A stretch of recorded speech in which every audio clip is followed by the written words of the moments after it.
Hola, muy buenas tardes a todos. Soy Edalid Mendoza, coordinadora del Museo Legislativo, Sentimientos de la Nación, de la Cámara de Diputados. Bienvenidos a la Cineteca de San Lázaro, un espacio que se ha creado con el propósito de ser sede de proyecciones especiales de cine nacional e internacional de alta calidad artística, además de ofrecer diversos eventos con especialistas en el mundo de la cinematografía. Antes de iniciar la presentación de esta plática abierta, quisiera agradecer a la Coordinación de Servicios de Información, Bibliotecas y Museo y a la Dirección del Museo Legislativo de la Cámara de Diputados por su autorización y facilidades otorgadas para realizar este evento. Quiero agradecer la presencia del público, que esperemos ya se esté conectando en estos momentos y que sigue las redes sociales del Museo Legislativo y del Espacio Cultural San Lázaro. Pueden dejar sus preguntas y comentarios en la publicación de la transmisión, los cuales los haremos llegar a nuestros invitados. Antes de presentarlos a nuestros invitados del día de hoy, quiero comentarles que esta mesa está dedicada a abordar un tema que desde hace varios meses nos tiene a todos los que trabajamos en el medio de la cultura con mucha incertidumbre. Y es qué va a suceder con todas las propuestas culturales y artísticas después de la pandemia COVID, ¿no? De qué forma se van a abordar, ¿no? ¿Cuáles serán los temas? Entonces hay mucho de qué hablar sobre, y todavía necesario, ¿no? Cómo se va a ofrecer como gestores culturales, cómo se va a crear, ¿no? Los creativos y realizadores, cómo se va a difundir los comunicólogos, ¿no? Etcétera, etcétera. Y el mundo del cine, por supuesto, no está ajeno a este viraje de formas o maneras de realizar, ¿no? Las cosas. Pero por eso estamos aquí, para continuar con la discusión, con la reflexión, que sigue siendo, creo yo, muy necesaria, ¿no? Es como para construir puentes entre directores, películas, los contextos y los públicos, ¿no? Crear experiencias significativas alrededor de las películas. ¿Cómo van a ser ahora, no? ¿Qué va a pasar?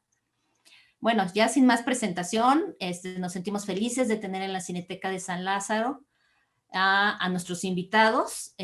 Primero tenemos a Mira Ortiz Azuara. Ella nació en la ciudad de Veracruz, muy pequeña, es muy jovencita, en 1995. Escribe sobre cine y las personas que lo hacen posible. Es colaboradora de la revista digital Girls at Films, dedicada a la difusión del trabajo de mujeres en la industria. Su trabajo también se puede encontrar en los sitios de Quorum, Morelia, Film in Latino y Sector Cine. Es egresada de la Escuela de Periodismo Carlos Septién García y ganadora de la tercera edición del concurso de crítica del Festival Internacional de Cine de Los Cabos. También tenemos como invitado a Axel Muñoz Barba, director de cine y sonidista, egresado del Centro de Capacitación Cinematográfica. Como sonidista ha participado en decenas de cortometrajes y largometrajes, tanto de ficción como de documental. Algunos de estos han sido producciones recientes del Instituto Mexicano de Cinematografía. Ha sido galardonado con el premio al mejor sonido por el largometraje Hasta el Sol Tiene Manchas, de Julio Hernández Cordón en el Festival Ícaro, Guatemala, en noviembre de 2012. También ha sido nominado al Ariel por su trabajo en Un monstruo de 1000 cabezas, de Rodrigo Pla, y por González, de Cristian Díaz. Ha participado en foros y talleres internacionales como el Talent Campus Guadalajara 2010. Actualmente combina su actividad profesional como director y sonidista. También es profesor de cine en la Academia de San Carlos, el Centro de Capacitación Cinematográfica. Como director debutó con su ópera prima Noches de Julio en el reciente Festival de Guanajuato en julio de 2018 y próximos festivales.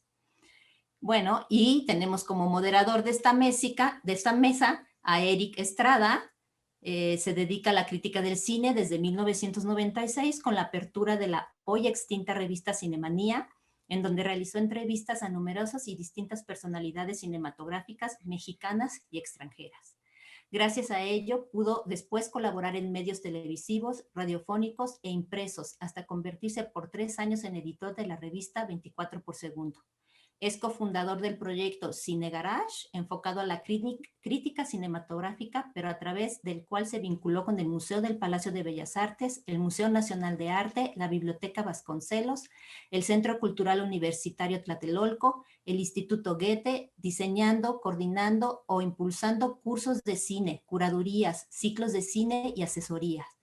Entre otros, ha sido jurado del concurso de cine hecho por niños Kid Witness News, organizado por Panasonic, de los festivales Mórbido, Festival de Cine Mexicano en Durango, Macabro, Festival Internacional del Cine de Horror de la Ciudad de México, el Festival Shorts México, Festival Internacional de Cine de Monterrey y Docs MX. Ha colaborado como crítico de cine en prácticamente todos los medios especializados del país. Desde hace 5 años diseña y coproduce, primero en alianza con la plataforma Puentes y actualmente con Sonoro Podcast, un podcast dedicado por completo al cine y que acaba de publicar su episodio 1030. Creo que ya vas en más, ¿no, Eric? Actualmente colabora en la elaboración de un diccionario del cine mexicano coordinado por la Cineteca Nacional. Pues bienvenidos y adelante. El micrófono es de ustedes. Gracias. Muchas gracias, Edalid. Gracias a toda la gente que se está conectando. Millones de gracias nuevamente a Mira, Axel. Me enorgullece mucho poderlos tener juntos en esta plática. Pues bueno, sus propios currículums hablan. No voy a ahondar en eso. Ahí están las películas, ya Edalid lo dejó muy claro. Son unos buenazos y me interesaba mucho platicar estas inquietudes que propuse para la plática de esta tarde con ustedes. Primero porque Amira, dado lo que el Festival de Internacional del Cine de Los Cabos ha hecho a través del concurso de crítica, pues Amira es una de las voces que están dando puntos de vista, opiniones, que están reenfocando mucho de lo que se hace ahora en el cine. Representa una especie de cambio generacional que siempre será necesario y siempre será bienvenido. Y por el otro lado, Axel, creo que tu trabajo, más allá de lo profesional y de la calidad que alcanza, tanto como sonidista como director, tiene una sensibilidad y una honestidad que a mí me abruman. Y ahí sí, hablando directamente de Noches de Julio, creo que es una de las películas más cercanas y que más nos abrazó en el año pasado, y todo lo que llevamos que se ha podido ver y revisar. Entonces, tener sus opiniones, tener sus ideas en un tema que me ha dado vueltas por la cabeza desde, ¿qué será?, que empezó el verano, cuando vimos que la pandemia iba a rebasar todo lo que habíamos planeado, ¿no? Que los cumpleaños en agosto iban a ser igual que los cumpleaños en mayo, encerrados, ¿no? Y que rodajes tuvieron que parar, otros tuvieron que acelerar sus procesos, unos están en un estado que prácticamente los pone en peligro, y eso, con la inercia de eso, todo el enfoque y todo el entendimiento del cine que se hace, que se produce en México y en el mundo, pues también está en una pausa muy rara, porque no tenemos tantos estrenos como antes, no estamos en los festivales como antes, en donde se discutían las películas de una forma muy distinta a como lo hacemos ahora. Y desde que empezó la pandemia, para contextualizar y entrar a la plática, me llamaba mucho la atención cómo una película que en apariencia iba a ser el gran estreno del año, que Christopher Nolan mismo dijo: Tenet, mi película, porque siempre que dice Tenet, mi película, como si no supiéramos, ¿no? Entonces, Nolan dijo: Tenet, mi película, va a ser el gran éxito del año. Entra la pandemia, el estreno se pospone, todo cambia, los cines tienen que vaciarse, y cuando empiezan a abrir, Christopher Nolan dijo: Tenet, mi película, va a salvar al cine, ¿no? Es decir, va a llevar otra vez olas y olas y olas de espectadores al cine. Y mi pregunta inicial, para quien quiera tomarla, sería, viendo lo que ha pasado, que no podemos ir en olas al cine, que tenemos atorados estrenos, y digo atorados por usar una palabra. A mí realmente que Mulan esté en cines o no, me preocupa más por los cines que por Mulan mismo, ¿no?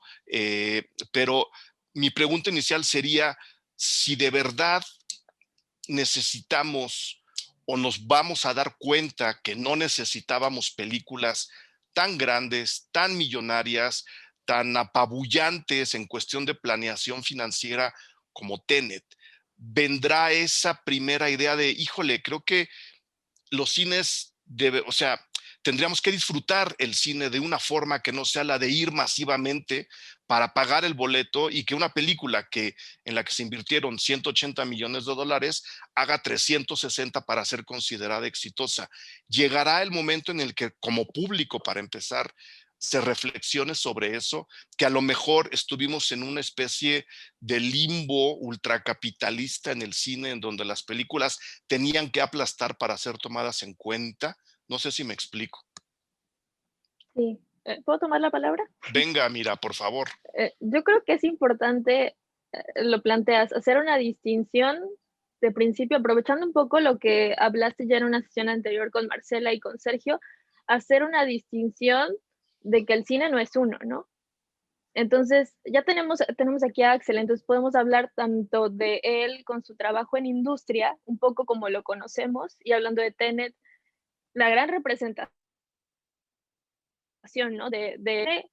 Como lo conocemos masivamente, ¿no? Como un acto de reunión, como el protocolo, el boleto, entrar, la comida, toda esta experiencia que conocemos y que es lo que tanto extrañamos, ¿no? Entrar a la sala y observar la película y la gran pantalla.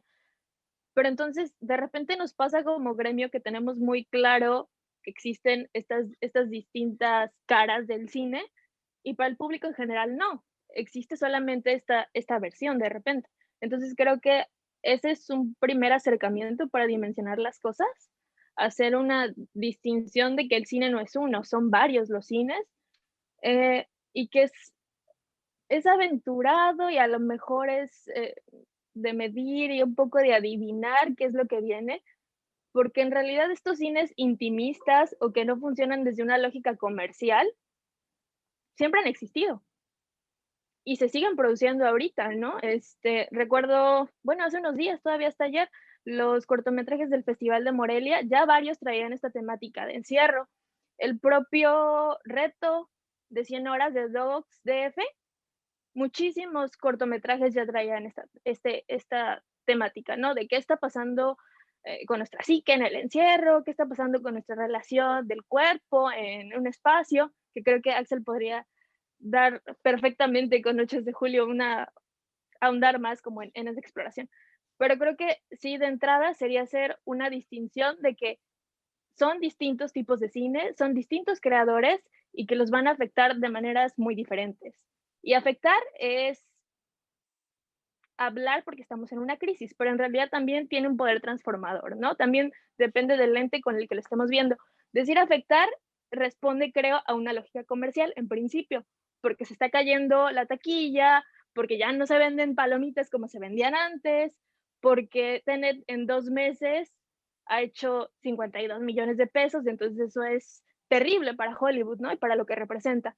Entonces, sí, en un principio, una crisis para ese tipo de cine, pero ¿qué pasa con el otro cine que no responde a una lógica comercial, ¿no? Y qué otras plataformas servirán para difundirlo, que en realidad esto sería un poco lo que me interesa desde el lado de la crítica o de la difusión del material, ¿no? ¿Cómo podemos acercar a estos otros cines, a estos otros personajes, a un público que ahora tal vez sí ha habido, o tal vez no ha habido, pero tal vez tenga más curiosidad, o no, o tenga otro tiempo para descubrir nuevas formas a las que estaba acostumbrado. ¿Qué opinas, Axel? ¿Se va a poder jugarle a ese hueco que Hollywood ahora, contra su propia voluntad, está dejando, ¿no? De no tener la posesión completa de los cines como las tenía antes? ¿Se puede jugar ese hueco con otro tipo de cines, como dice Amira? Yo creo que sí, y no solamente, o sea, creo que hubo dos cosas que generaron esto, que fue develar el traje nuevo del emperador, que era todas estas películas que creías o se creían que era una industria que sostenía toda una industria, o digamos, había toda una industria sana, y eran unas cuantas que sostenían a todas, ¿no? Por eso la soberbia, la arrogancia de Nolan pensar que él iba a rescatar, porque pues esa era la realidad, ¿no? De que eran pocas las películas. Eso por un lado, y por otro creo que también empujó a que definitivamente, más que de los espectadores, los realizadores entendiéramos que la gente está muy cómoda con verla en su casa. Y que sí, que sin duda la experiencia de ir al cine está muy bien y está muy padre y amamos ir al cine, pero si no hay chance, pues, ¿cuál es el problema? O por ejemplo, ahora con el formato híbrido de festivales, que ya tocaremos el tema, que yo creo que todos queremos que se quede. O sea, la posibilidad de que vean a mí me hubiera encantado que mi película se hubiera visto en Guanajuato, pero a la vez disponible en una plataforma para que lo vieran 1000 personas por tope. Eso lo hubiera deseado muchísimo. Entonces creo que abrirá esa posibilidad para que también los realizadores nacionales, en este caso, digamos, puedan decir, bueno, pues ya, o sea, si se puede ver en la Cineteca, bien, y de ahí en más, venga, o sea, vamos a o Filmin Latino o alguna otra plataforma para que ya esté, porque siempre hay una reticencia por querer ver que solo sea disponible en el cine, pero pues si de por sí también las condiciones eran muy complicadas para la exhibición del cine nacional, pues se van a complicar más, porque si ya se hizo un cuello de botella, pues las primeras que van a salir no son las mexicanas, van a salir las que van a tratar de recuperar en teoría a los complejos, ¿no? Yo creo que es una cosa, es un descubrimiento, fue una aseveración de parte de los espectadores de confirmar que están muy cómodos con esta posibilidad desde su casa de ver las películas y desde el lado de los realizadores de decir, pues ya, este es el futuro, ya llegó, es así y ojalá y un día se vea en la Cineteca o en otra sala, pero mientras ya está aquí. Simplemente ustedes como críticos, si no la podían, antes, si no se podía ver en un festival, podían pasar fácil año, año y medio para que llegara una película que pudo haber gustado mucho ante la crítica o haber creado expectativa, pero nada más se vio en un festival en Europa y luego aquí en Morelia una proyección, en Guadalajara o lo que sea. Y ya pasaba un año, año y medio y ya nadie la veía y ya todo el mundo se olvidó. Y aparte vivimos en una época de consumo muy rápido, ¿no? O sea, cada fin de semana hay que hablar de la serie nueva y la película nueva, nacional o internacional. Y eso tendrá que cambiar también con esta multiplicación de la oferta. De nuevo, la pregunta va para los dos. Es decir, antes era muy claro cuál era la película de la semana, ¿no? De hecho, Cine Garage tenía una sección que murió en marzo porque yo me estaba dando cuenta que eso ya no iba a caminar, que era la película de la semana. Y le decíamos a la gente, si vas a ir al cine, esta es la primera película que tienes que ver, ya luego ve las demás. Eso se termina, ¿no? Entonces, creo que el primer fantasma, y esa es la pregunta que desapareció cuando llegó el monstruo de la pandemia, es ese esquema financiero, ¿no? De tener todos que estar viendo la misma película. No sé si ahora con la diversificación de propuestas, más allá de los festivales que son híbridos, puede haber estrenos digitales. De hecho, ya vienen y ya se anuncian como estrenos digitales que hagan que empecemos a ver otras cosas y no estemos todos platicando de lo mismo al mismo tiempo. Esa es una de las posibles soluciones, salidas, de los posibles efectos que está teniendo este parón de los grandes cines y del gran Hollywood, que como decía Axel, pues eran 3 películas, ¿no? Estabas esperando 3 películas en el verano que salvaban todo el año. Para allá tendríamos que tener un poco de esperanza, por ejemplo, Amira, de vamos a empezar a ver más cosas, la gente quiere ver más cosas, puede haber esa puerta si la seguimos empujando como espectadores. Pues dice, bueno, ya mencionaban 3 películas. Yo pienso en 3 que están encajonadas, ¿no? En Dune, en la segunda parte de La Mujer Maravilla, en la entrega final de James Bond, ¿no? Son películas que todavía Hollywood se está resistiendo como que, ¿qué es lo que viene? pero creo que de repente hablando un poco de la comodidad, ¿no? Que fue ya el concepto que de repente nos pega muy feo desde este lado, pero pues que es verdad. Mm, Creo que desde ese lado pienso en las películas que cuando todo esto explotó eran las que la gente iba a buscar, ¿no? El zombie, la pandemia, Contagio era creo que era la película número 1 mundialmente, ¿no? En streaming, que era la que todos estaban buscando. Y creo que de repente se nos va que sí es momento de aventurarnos, tal vez, si lo busca el espectador, a otras narrativas, pero en realidad el mundo hoy más que nunca es horrible, ¿no? Entonces también están estos espacios de perderse un poco de la realidad de qué está pasando. Entonces la gente sí sigue esperando la película de superhéroes, que ahora ya también Netflix va a construir su propio emporio con esta temática. Ah, no sé, creo que un caso especial, aunque también responde a una lógica de publicidad muy fuerte, fue Ya no estoy aquí, ¿no? Que fue como un estreno muy particular por todo lo que hubo alrededor de polémica en una sociedad tan clasista como lo es Monterrey. Esa efervescencia que se generó en redes creo que también sirvió un poco para llamar la atención, ¿no? También creo que, bueno, lo vimos hace unos días, ¿no? La plática entre Alfonso Cuarón y Guillermo del Toro, que ya generó a lo mejor también que otras personas digan, oh, a ver, si ya hablaron de esto, sobre todo Guillermo del Toro siendo una figura tan apreciada por el cinéfilo mexicano. Bueno, y en general, hasta el público que no ve cine mexicano, creo que lo ubica y lo aprecia y lo toma en cuenta. Entonces, creo que las diferencias que ya teníamos, que esta es una industria de opuestos, de diferencias muy marcadas, se van a hacer todavía más marcadas. Aquí no sé si el poder sea un poco la curiosidad, pero yo lo veo como en un aspecto a largo plazo, no lo veo mañana porque todavía estamos como en un momento en el que no se sabe y también es porque estamos construyendo en la incertidumbre. Entonces, no sé, no tengo esa respuesta, pero espero, ¿no? Muy bien, muy bien. Axel, tú hablabas hace rato de la hibridación de los festivales, cómo se están moviendo a un modelo híbrido de exposición de las películas, ya no es proyección, de exhibición y de exposición de las películas. Ahí no solo en festivales, sino en estrenos digitales, como decías, el cine mexicano pues ya lleva las de perder. No se pudo lograr que se legislara bien alrededor del Tratado de Libre Comercio, ¿no? Están tumbando los fideicomisos. Hay un futuro muy, muy incierto en cuestión legal del cine mexicano, y si vamos a pasar a modelos híbridos de festivales, pues habría que legislar cómo se van a ver esas películas, cómo se van a dividir esos dineros, de dónde van a llegar esos dineros. Y de nuevo, creo que ahí no por ser el que trae las malas noticias, pero creo que al cine mexicano se le ha ido retrasando justo por falta de atención.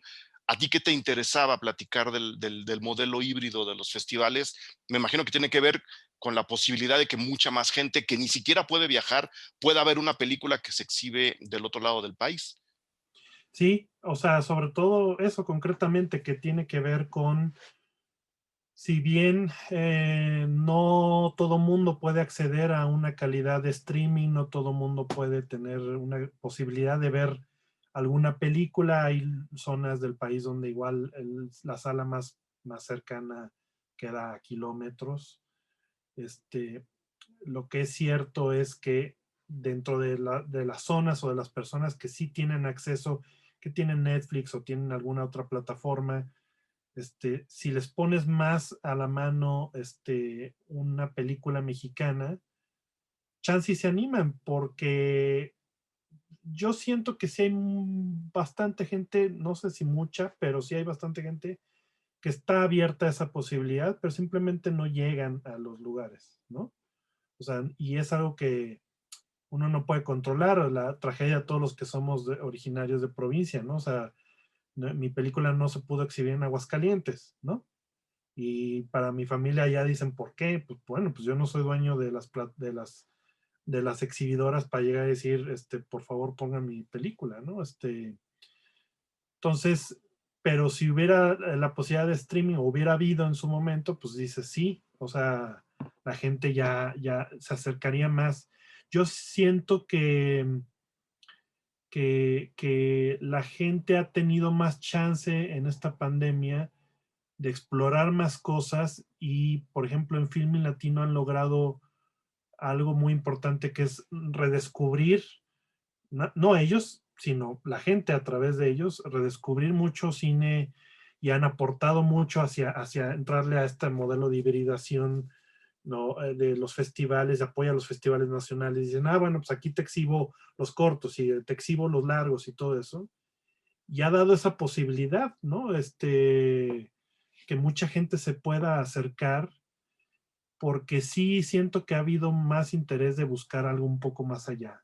Como decías, lo de la película de la semana ya se murió. Me acuerdo que al inicio de la pandemia el grueso del gremio, la crítica decía, bueno, pues vamos a rascarle en las plataformas y recomendar lo que haya, ¿no? Y ahorita estoy sintiendo como que se está tratando de regresar a ese modelo de, ahora ya se va a estrenar otra película en el cine, ok, ¿cuál va a ser? Pero también ha dado oportunidad a que la misma crítica ya pueda decir, ahora les voy a recomendar un ciclo de tal director que está en tal plataforma o tal cosa, y ya no se siente tanto la obligación de que haya muchas críticas hablando sobre la misma película o la misma serie porque el mercado lo dicta, ¿no? Yo creo que se tendría que ayudar creo que es muy nuevo todo lo de la hibridación, no sé si se pueda legislar pronto. Eh, eh, Creo que la verdad es que la mayoría de los realizadores en películas mexicanas promedios o autorales o semiautorales, digamos, todas las que no pretendan claramente ser comerciales, no creo que exijan una cuestión monetaria en un inicio en un festival, sino nos basta saber con que la vieron, no sé, me acuerdo Yermo de Everardo en Ambulante, eran 1000 Pasó. pases y a los 10 de la mañana ya se había agotado, Ujú. ¿no? Ahora con el peliculón de Fernanda Valadez, pues también en la tarde, temprano en la tarde, como esta hora, ahora sí ya se habían agotado. Y eso ahorita, por lo menos, que es nuevo, todo es nuevo, creo que ahorita estamos muy contentos con eso. Ya después se vería una manera, ¿no? Tal vez me pregunto, volviendo un poco al tema de Tenet, si a él no le hubiera convenido sacarla en video en $10, algo simbólico, en una de esas hubieran recuperado, porque al final, ¿de qué sirve verla en grande si no le ibas a entender y necesitabas más vistas, ¿no? Pues mejor no la entiendo en mi casa y ya La y puedo la volver a vuelvo a ver ver, incluso, ¿no? sí, La puedo sí, ver varias veces, que es lo que ocurrió en el Festival de Toronto y es lo que va a pasar con la posibilidad del streaming del Festival de los Cabos. Vas a poder ver la película 2 veces si es que lo necesitas, ya sea como espectador, ya sea por vicio o ya sea porque estás trabajando sobre la película haciendo un texto, ¿no? Creo que hemos llegado al tema de esta brecha entre el cine que venía y que está esperando ser estrenado con el modelo antiguo, el cine que se está haciendo ahora, que decía, mira, ya hay cortos con la temática del encierro, pero me interesaba más para la plática meternos al tema de qué otras historias, más allá de las del encierro, que creo que es una respuesta natural. No creo que hasta Michael Bay ya va a hacer su película pandémica, ¿no? Mira, ya está como pensando cómo hacer gigante la pandemia, como si esto fuera poca cosa, para, para meter una película. Más allá de eso, que es una respuesta natural y necesaria de la obviedad del tema, no sé si, como decía Godard, el cine va a volver a contar sueños, a contar inquietudes, a contar cosas mucho más cercanas y tangibles a la gente que ve películas y a la gente que hace películas. ¿Por qué? Porque de nuevo, no veo yo posible en un mundo, incluso con vacuna, porque la vacuna lo único que va a provocar es que en lugar de irnos al hospital nos curemos en nuestra casa y que no haya, que se reduzca el peligro de muerte.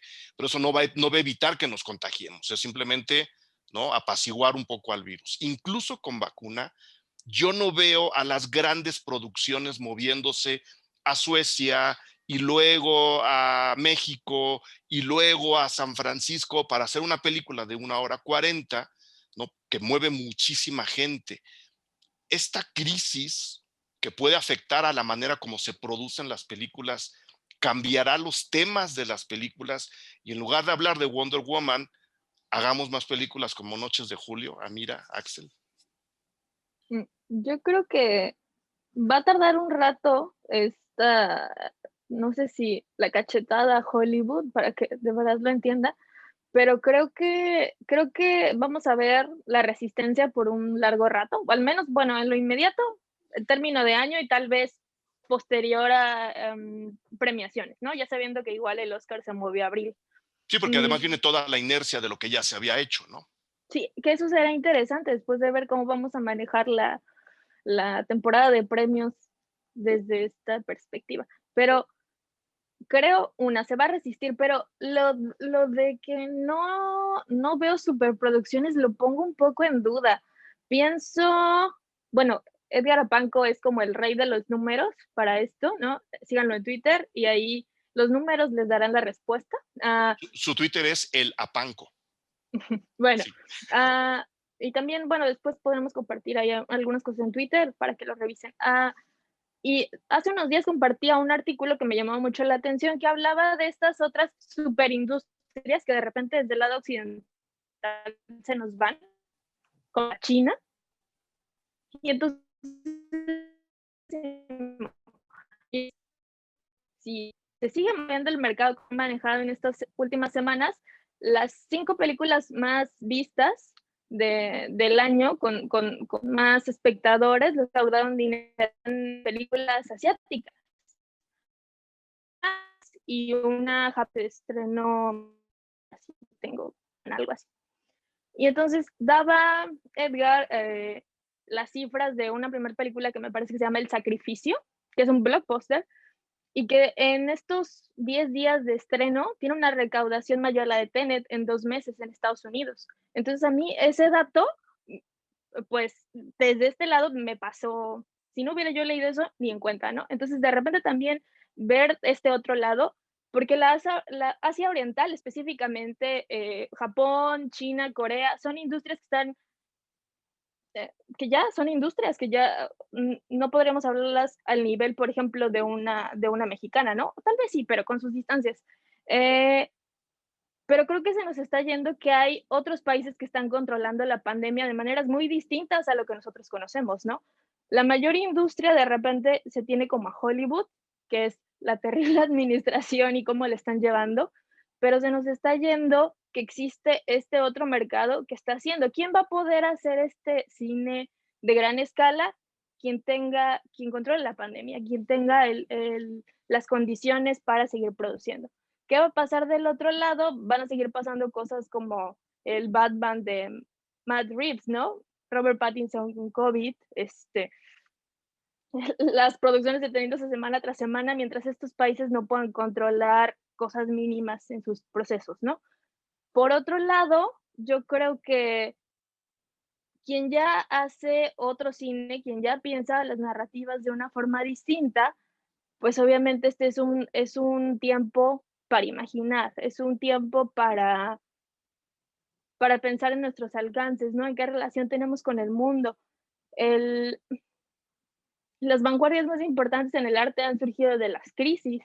De repente eso puede ser como un golpe de dónde estamos parados y qué queremos y qué podemos aportar, ¿no? Pero creo que sí están estos dos polos de uno que se va a resistir hasta donde pueda y que tal vez surja otro super emporio que no teníamos en el radar desde este lado y otro cine que va a florecer de distintas maneras. También hablando de los festivales híbridos, pues eso también podrá dar la posibilidad de acercarse a otros espectadores, de formar públicos, bueno, de formar públicos desde otra perspectiva, de acercarlos por ahí. Ok, Axel, habrá una reacción, una nueva generación de la crisis en el cine mexicano, así como la llama Alejandro Pelayo, ¿no? Este grupo de directores y directoras que ayudaron a que el cine mexicano transitara la durísima década de los 80 para llegar a los 90, que se toca fondo, o bueno, por lo menos eso se pensaba, hasta el despegue con Amores Perros. México puede, dado lo que, así como lo cuenta Amira, volteando a ver los distintos manejos de la pandemia y las temáticas y las formas de producir, puede venir una generación de la crisis en México que se filme de otra forma o que se filmen otras historias, o simplemente dejaremos que la cosa vaya como va hasta ahora. Yo creo que sí va a suceder. Miren, son varias cosas. Yo siento que esto es mi opinión, mi predicción, y no soy precisamente pesimista como persona, pero creo que ahorita vamos a entrar a finales de los 80s, a la época de Margarita López Portillo y de López Portillo. Creo que con el fin de los fideicomisos, va a ser cada día más difícil poder filmar películas. Creo que por lo menos en México, en la industria mexicana, va a haber de tres sopas. Una es las que, mientras exista Eficine, las películas francamente comerciales, comedias románticas, que tampoco son todas un hitazo, pero bueno, hay quienes creen que son. Entonces, digamos, por toda proporción guardada, esas van a ser nuestras películas de Marvel. Las plataformas van a encargar películas con un propósito de entretenimiento nada más, difícilmente algo autoral. Ojo, estoy hablando de las que encargarán, no las que adquirirán, que es otra cosa, ¿no? Sino las que encarguen van a ser un producto comercial, y entonces ellos van a hacer la suerte de lo que fue la industria del videohome en el principio de los 80s, que era la que daba el trabajo, ¿no? O sea, en los 80s, principios de los 80s no había ni comedias románticas, era solo videohomeras o ardientes o picosas, o que coloquialmente le dicen de ficheras, pero no necesariamente son de ficheras, pero esas eran las que daban trabajo a la industria. Y luego van a estar todas las películas de cooperativa, como fueron las de las bandas de los Panchitos, Redondo de Raúl Bustero, Amor a la vuelta de la esquina de Alberto Cortés, después Lola con María Novaro. O sea, va a haber una búsqueda de hacer películas con menos dinero y por ende menos crew, y eso, menos equipo de filmación, digamos, y eso va a generar eh, eh, inherentemente una nueva búsqueda de temáticas y alcances. Películas que vivían en medio de una producción con más dinero y algo pequeño, como Noches de Julio, yo creo que no va a haber. Creo que va a haber películas más pequeñas, va a haber más documentales, y entonces va a haber ficciones documentalosas en el sentido de realmente de qué queremos hablar. Queremos hablar de la vida de X persona que tal vez está en la sierra, y entonces vamos y filmamos y no hace falta más que 2 o 3 personas, ¿no? Y las hacemos en 2 semanas y las exhibimos donde se pueda. Ahora ya hay plataformas, bueno, pues hay plataformas, o las subo en mi propio canal de YouTube o de Vimeo. Y pues para vivir va a tener que irse uno a esa otra parte de la industria que es la que da el trabajo, y que va a hacer cosas estrictamente comerciales.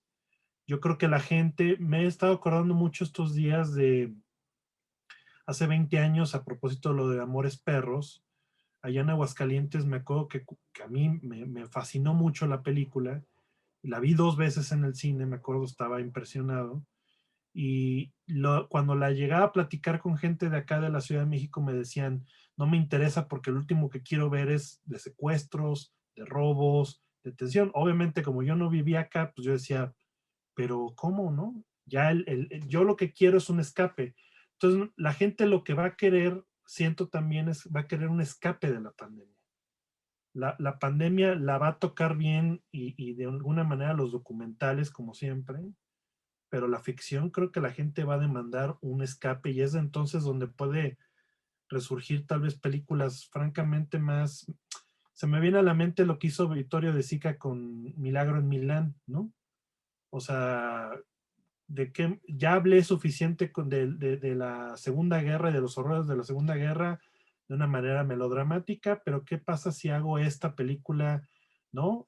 Con fantasía, muy amorosa, hecha con muy poco, gente que se va buscando un rayito de sol para calentarse y el niño vuela, o sea, tiene lo que ahora dirían realismo mágico, ¿no? Pero es una forma escapista, ¿no? Creo que eso es lo que va a haber. Ojalá sea de eso y no más de superhéroes y esas cosas, pero al final la gente creo que va a buscar escape de la realidad y hasta después las ficciones del encierro. Lo último que la gente quiere ver horizonte. No queremos ver un cuarto de 2x2, o sea, queremos ver horizonte, queremos ver.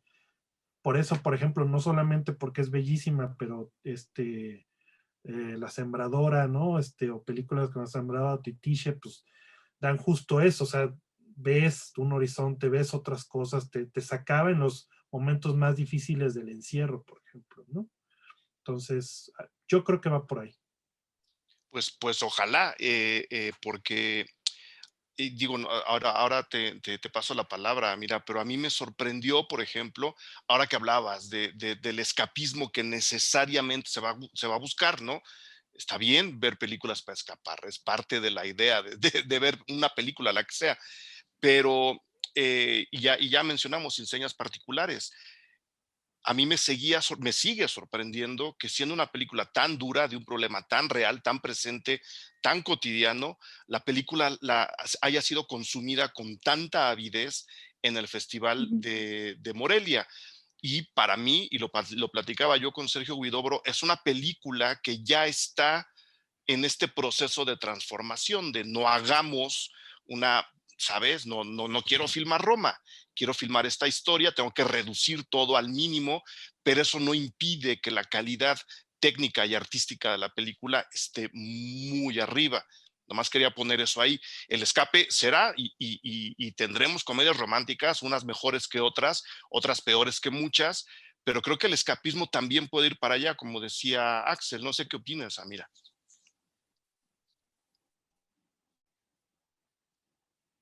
Yo creo Se nos que, a bueno, ver, ya se ya, menciona es que Historia de estabas Chicas. congelada, pero vuelve otra eh, vez. perdón.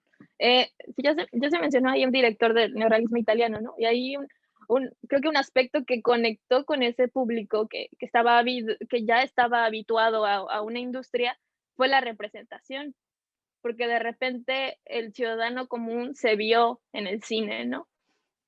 Y que eso ya de por sí representa una magia particular, ¿no? Entonces, me hablabas antes de entrar aquí al aire, de si había posibilidades también de escuchar otras voces, ¿no? Desde a lo mejor el feminismo, directoras, creadoras, minorías. Creo que a lo mejor esa puede ser una posibilidad, la representación o la autorrepresentación, que ya es una cosa que está sucediendo muchísimo en el documental. Y también lo veo hablando de que se están reduciendo los crew, el dinero para producir y exhibir, etcétera. Creo que también es un momento de auge, o al menos lo veo con jóvenes creadores y jóvenes creadoras en específico, el corto. Creo que de repente se nos va el poder creativo que tiene, o más bien lo perdemos porque piensa en largo. Y creo que el corto, un acercamiento.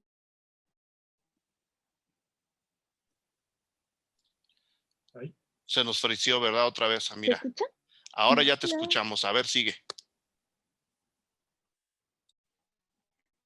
Perdón. Sí, pensaba que él puede ser una posibilidad importante para las creadoras, en específico, bueno, hablando, pero para cualquier persona que ahora puede pensarse desde la grabación en un teléfono, ¿no? En un iPhone, con una cámara básica, que es lo que están haciendo todas estas creadoras, por ejemplo, hablando de autorrepresentación, las directoras indígenas, ¿no? Que están tratando de mostrar esta otra imagen desde su voz, desde su perspectiva. Entonces creo que, y que también volviendo un poco a los festivales híbridos, es el lugar que le estamos dando al corto, ¿no? O también al mediometraje. Pienso, ya se decía que de muchos creadores ahorita va a ser pandemia desde 1000 perspectivas. En Argentina, Mariano Ginás ya lo hizo, ¿no? Hay un mediometraje y ya lo estamos viendo, como decías, en escalas. La superproducción de Bay, la película de terror como Host, incluso el propio Scorsese, ¿no? Que se resistió un poco haciendo su corto para BBC. Entonces creo que ahí, de repente, ese formato de contar historias puede explotar para bien. ¿Tú qué opinas, Axel? Porque creo que, así como dice Amira, el hecho de, bueno, primero, la gran explosión popular hasta donde se puede, porque sigue siendo caro y porque no todo el mundo tiene acceso a Internet, esta explosión a lo popular del streaming sí ha modificado nuestra idea de lo que pueden durar las historias. No me refiero al irlandés, que todo el mundo se quejó que duraba 3 horas, lo cual me parece una queja de muy poco aguante, pero creo que ahora el gran público, quien tiene acceso a a las plataformas, al internet, quien puede pagarlo, repito, sigue siendo caro y debería estar al alcance de todo el mundo, como que le ha dicho a mucha gente, te puedo contar una historia en 1 hora, ¿eh? Te puedo contar una historia en 20 minutos y la gente sentada en el sillón de su casa está mucho más dispuesta a recibir una historia en 20 minutos, en 1 hora, en 1 hora y cuarto, que si lo hace en la sala de cine. ¿Será esa otra posibilidad más allá de lo que Netflix, por ejemplo, o Apple o Amazon manden a hacer, que contraten a alguien para que les haga una historia? ¿Será esa otra salida para generar trabajo, el corto, el medio, el documental de 45 minutos? No sé. Yo creo que igual estoy muy equivocado en es más es una esperanza o un deseo que una realidad, pero yo creo que en la pelea del COVID ganó más la película que las series, porque lo que yo siento es que la gente se ha vuelto más exigente, una especie de exigencia o menos tolerancia a dedicarle horas a ver una serie que no les va a gustar. O sea, si se sientan y ya no les enganchó en 10 minutos, 10, 15 minutos, igual yo supongo, creo, que lo que ha generado esta pandemia es un poco eso de, no, chao. Y eso ha dado un resurgimiento de ver más películas, porque en el peor escenario que una película te disguste, pues le das media hora, o ya te animaste a verla completa porque dura 1 hora y media, o 2 horas, o una hora Y porque no hay 20, parte 2, ¿no? y no hay parte 2 y ya sabes que es toda la historia. Igual creo que se han vuelto más exigentes con las series. Por ejemplo, en Apple, si se fijan, las cosas que han gustado ante la crítica y en general ante el público, de las que se ha hablado bastante, han sido películas, no han sido las series, ¿no? O sea, ahora con la de Sofía Coppola, en su momento con la de Tom Hanks, que no me acuerdo cómo se llama Greyhound, ¿no? Como los camiones gringos. Greyhound. No son las series, son películas, ¿no? Como dicen, vamos a ver esta película. Y creo que deseo que haya una vuelta al consumo de películas, porque, por ejemplo, hablando en industria acá, yo iba a arrancar una serie como sonidista en marzo. La serie se movió tentativamente, el grueso de la serie se movieron, las que íbamos a arrancar se movieron para septiembre. Y solo una o dos de las que habían arrancado regresaron ahora. Y las más importantes, y una de ellas es la más exitosa en Netflix. Todas las demás se volvieron a mover, incluyendo la que yo iba a arrancar, hacia febrero. Entonces las plataformas dicen, queremos contenido, pero creo que es más fácil. De hecho, yo arranco en una semana una película que va a terminar para plataforma. Entonces es más fácil, tal vez en tiempos de COVID, levantar un rodaje de una película o de algo corto que algo largo, que es muchísimo más caro, y que al final la gente se puede sentar, ver un episodio y decir, nah, chao, ¿no? Si le vas a dedicar 1 hora a ver algo y decir, ok, y si es una película, igual ya la viste completa. Y en lo que a veces haces una serie, puedes estar haciendo 2 películas en el tiempo que te lleva, y en una de esas 3, ¿no? Entonces, pues a nivel como tiempo, dinero, industria, pues igual va a ser mejor empezar a generar más películas. Esa es mi percepción desde acá. No sé, los mismos de las plataformas saben decir, no, la cosa son las series, pues bueno, hay que esperar más tiempo a que haya vacuna o algo así porque es muy caro. Solo se regresaron a terminar las que les faltaba poco para terminar. Las que ya estaban en camino. Mira, Sí. películas contra series. Se nos está olvidando que, así como decías, que hay muchos cines, que también hay muchos públicos. Sí, yo creo que, bueno, no, pensaba en el episodio corto, ¿no? Pero he considerado la superproducción que implica un programa de televisión. Pero no sé, estoy dudosa. Pienso que sí, sí creo que ahí le doy la razón a Axel del tiempo de producción, pero de lo que ya está cocinado, yo creo que la gente va a seguir consumiendo lo que ya sabe y lo que ya intuye por lo que están diciendo las plataformas, ya no la televisión, que le gusta, y eso es a lo que va a ir. Eh, y también de repente pienso que obviamente estamos pensando en el presente, pero ahorita también hay espectadores que el día de mañana van a ser cineastas, ¿no? Que el día de mañana van a ser quienes estén ideando estas películas.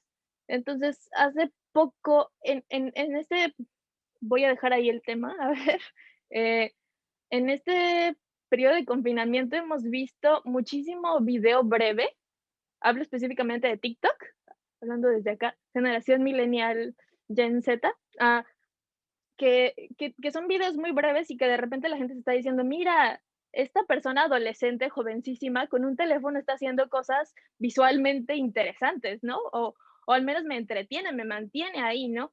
Entonces, veía de repente estos tweets que decían, los cineastas del mañana hoy están en TikTok.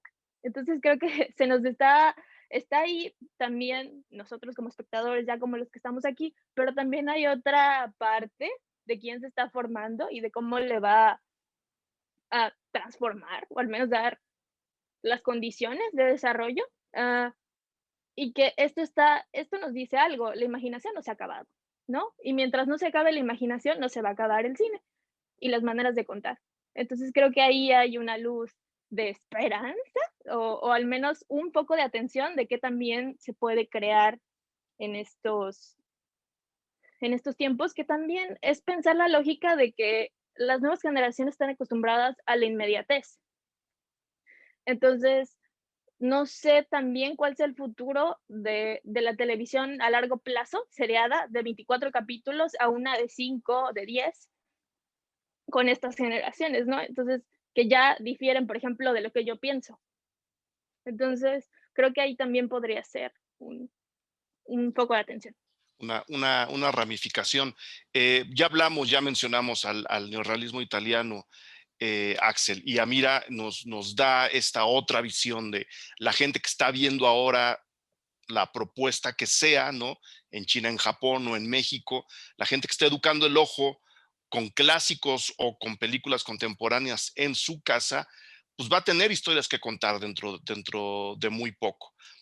Ya mencionamos también que las crisis son la mayor parte de las veces el despegue de grandes movimientos artísticos o por lo menos de propuestas. Ha pasado en el cine con el surrealismo, con el expresionismo alemán, con el neorrealismo italiano, con la nueva ola francesa y todo lo que le siguió en México, Latinoamérica, después de que los franceses hicieron lo suyo. Pero eran movimientos pues localizados, ¿no? Unos ocurren en Francia, otros ocurren en Alemania, otros ocurren en Italia, ¿no? El propio México tiene su movimiento modernista. El momento que vivimos, el mundo en el que vivimos, siguiendo esa lógica, debería o debería incentivar una propuesta o un movimiento cinematográfico global, pero yo no creo, en caso de que lo haya, que este movimiento y esta nueva propuesta cinematográfica, camine para donde camine, vaya a ser global. No sé cómo lo vean ustedes, Axel, en particular, si va a haber en esta crisis una propuesta que surja de un país, de varios, o cómo podría funcionar? Tú que además das clases, Axel. Yo creo que si sucede, sucederá en plataformas como animación o videojuegos inclusive. Creo que el cine más bien regresaría a un modelo como lo fue la nueva ola. Es decir, ya estaban cansados de filmar grande en locaciones, en foro y todo eso, y justo volvieron una modalidad más portátil y más in situ de grabación, de filmación, digamos, con poca gente, ¿no? Y más libre formalmente, ¿no? Creo que vamos a regresar como a ese punto. Acaba de morir hace unos días un maestro muy querido de foto que tuvimos en el CS muchas generaciones, Janusz Polom, y él nos contaba que la nueva ola del cine polaco y checo en su momento, una de las características era que eran planos fijos, decía. O sea, mientras la nueva ola era cámara en mano, portátil y todo eso, dice, el checo y el polaco era fijo. Dijo, pero esto no era una búsqueda vanguardista en el lenguaje, eran las cámaras viejas que había, que eran las que con las que podíamos filmar y que eran tan grandes que no podíamos mover. Y eso se convirtió pues en una declaración de principios, digamos, de esa nueva ola. Entonces creo que cuento esta anécdota porque creo que al final, retomando un poco lo que dice Amira, es la gente lo va a hacer con lo que tenga y la gente, el espectador lo va a consumir, si le engancha, le va a consumir. Y sí creo que solo va a haber como 2 o 3 cositas a cuidar. Una de ellas, y no es porque sea mi gremio también, pero es el sonido. La gente no tolera no entender las cosas, eso es clarísimo. O sea, puede haber una imagen más o menos, pero si no entendiste, no conectas, ¿no? Entonces, cuidando esas cosas, la gente podría ya ver películas hechas en teléfono, hechas en formato pequeño, hechas en formato, cosas que ciertos festivales como el de Marsella, pues ha venido fomentando desde hace muchísimo, ¿no? Aquí son películas las que compiten, sea una de 7 minutos con una de 12 horas, ¿no? Jean-Pierre Rem lo hizo desde hace años ahí en Marsella, pero eso vuelto un consumo general, ¿no? O sea, que ya la gente diga, vi una película padre y fue de 40 minutos, alguien que la hizo ahí, ¿no? En su lugar de origen, lo que sea.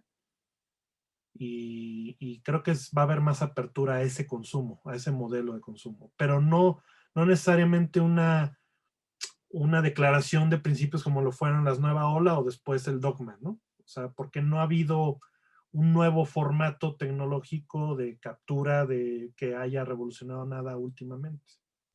Y si en lugar de formato tecnológico ponemos una especie de reacción al panorama ideológico, ¿no? Ahora que vivimos en un mundo tan radicalizado, ¿será que este nuevo movimiento sea una respuesta contra las ideologías totalitarias de los dos lados del planeta, ¿no? Ya ves que todo el mundo dice, es que la extrema izquierda, yo digo, bueno, esta gente no ha leído historia. Sí. Es que la extrema derecha, digo, es que efectivamente esta gente no ha leído historia. Más allá de una propuesta que surja impulsada por una propuesta tecnológica, ¿será una reacción a las ideologías, Amira?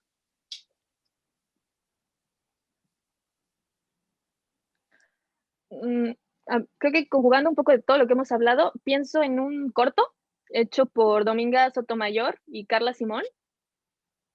Hablando del mundo globalizado, es una correspondencia filmada entre las dos directoras, una desde Chile y la otra en España, en Cataluña, ¿no? En específico.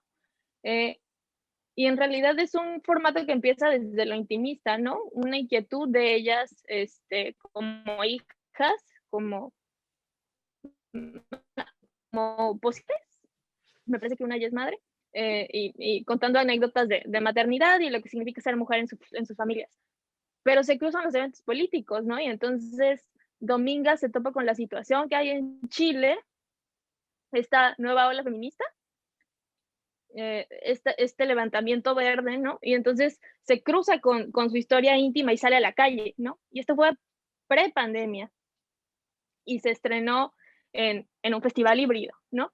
Entonces, configura como todas estas situaciones alrededor narrativamente y lo más tangible, y creo que ahí a lo mejor puede haber de repente cosas interesantes, ¿no? Igual Zoom puede abrir como otra posibilidad de contar dos cosas al mismo tiempo y conjugarlas en distintas partes del mundo.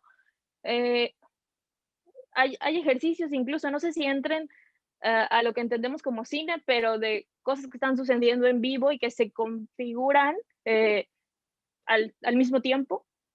Uh, Creo que ahí puede haber algo interesante, a lo mejor un poco también más cercano al cine experimental, pero bueno, esto ya sería irme más para allá.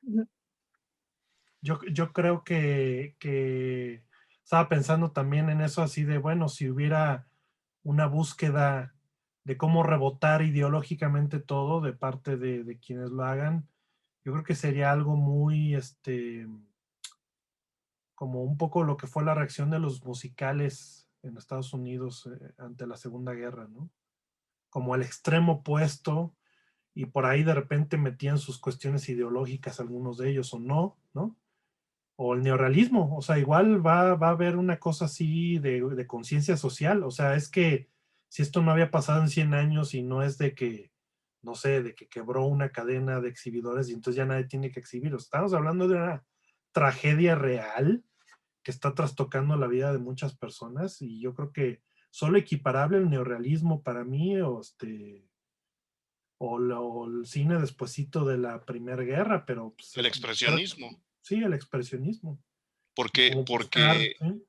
porque pues digo, ya que lo pones en el tema, de muchas formas muy reales, muy trágicas, muy dolorosas, cuestiones económicas, políticas, lo que estamos viviendo es una guerra. O sea, las consecuencias que esto está dejando son las consecuencias de una guerra.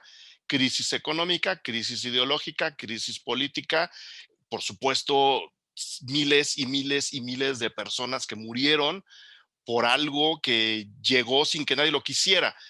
Muchas guerras son provocadas, sí, pero en el entendido de que las guerras normalmente caen, pues bueno, nos cayó esto y las secuelas que están quedando en el mundo son las de una guerra. Y yo esperaría, yo siendo pesimista, fíjate, Axel, yo que sí soy pesimista, yo sí esperaría una respuesta en temática, en historias, en personajes, eh, más humana, más de libertades, más de avanzada, en un mundo que pues, se refleja justo ahora en la elección gringa, en un mundo que está partido a la mitad, unos de un lado y otros del otro, odiándose mutuamente. Yo esperaría que estas nuevas generaciones de las que habla Mira, que son probablemente las que tú vas a educar, Axel, dijeran, necesitamos un mundo mucho más matizado y estas nuevas historias tras la pandemia sean historias más matizadas, más humanas y más cercanas. Lo dice alguien tremendamente pesimista. No hay muchas preguntas ahora. Hay un comentario nada más de Alejandra Burgos que coincide justo con lo que platicábamos en un principio, este acercamiento que las películas han tenido con el público a partir de la posibilidad de ver una película prácticamente en cualquier parte del país, en caso de que se trate de un festival o en cualquier parte del mundo, si tenemos ya un servicio de streaming que tenga sus canales abiertos, ¿no? Entonces, si no van a caer más preguntas, no, me gustaría preguntarte a ti, Axel, a Mira, si hay algo que les gustaría agregar sobre el tema, sobre estas ideas que tuve para la plática, algo más esperanzador que de lo que yo suelo decir.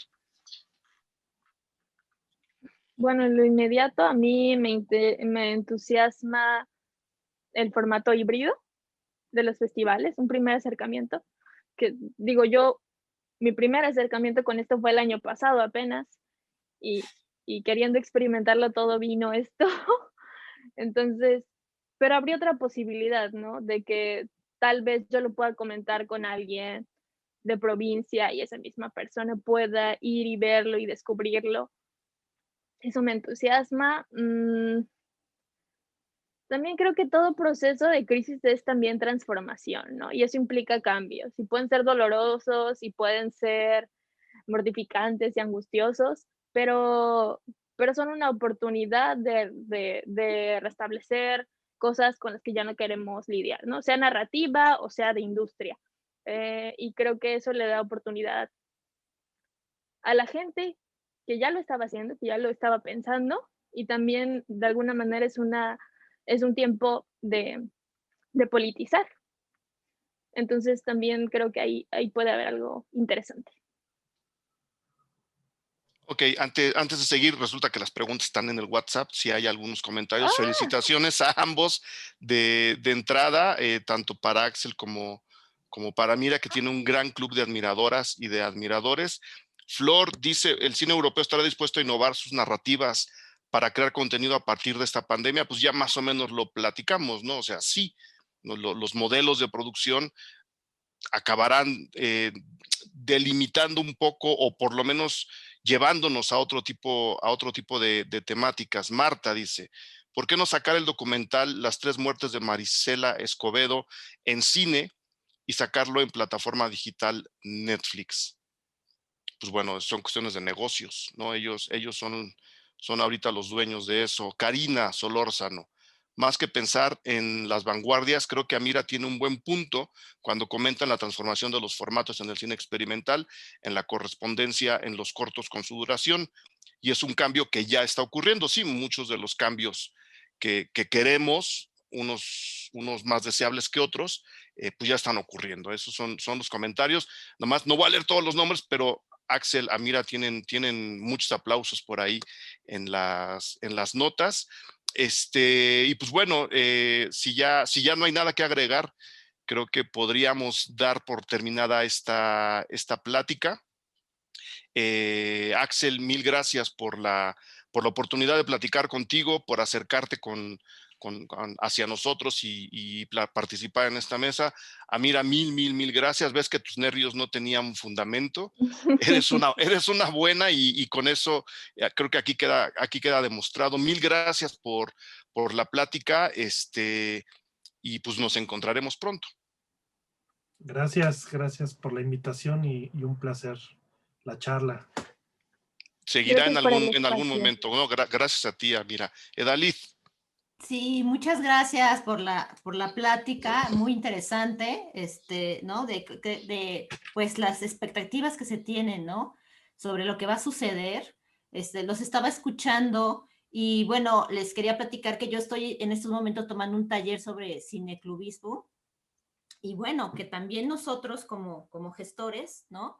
Como cineclub, pues también hemos tenido nuestras dificultades para programar de qué forma, cómo lo vamos a hacer, también en los derechos, ¿no? Cómo vamos a transmitir una película por streaming y cómo se van a manejar los derechos. Entonces, bueno, pues también nosotros de este lado también hemos tenido nuestras complicaciones y pues nos estamos también pues reinventando, ¿no? Siendo que pues por ahorita las proyecciones presenciales pues están prácticamente cerradas. Sobre el tema de hibridación que hablaba Axel, bueno, la otra vez Eric nos recomendó el documental de Guardián de la Memoria y bueno, lo vimos. Pero o sea, eso me gustó, de que entras a la plataforma Vimeo y te la rentan o la pagas y ya es tuya, ¿no? Entonces, bueno, esa opción que se está manejando ahora, bueno, pues también es una opción interesante para los que pues ahorita no queremos acudir al cine, pues tenemos varias opciones de ver cine.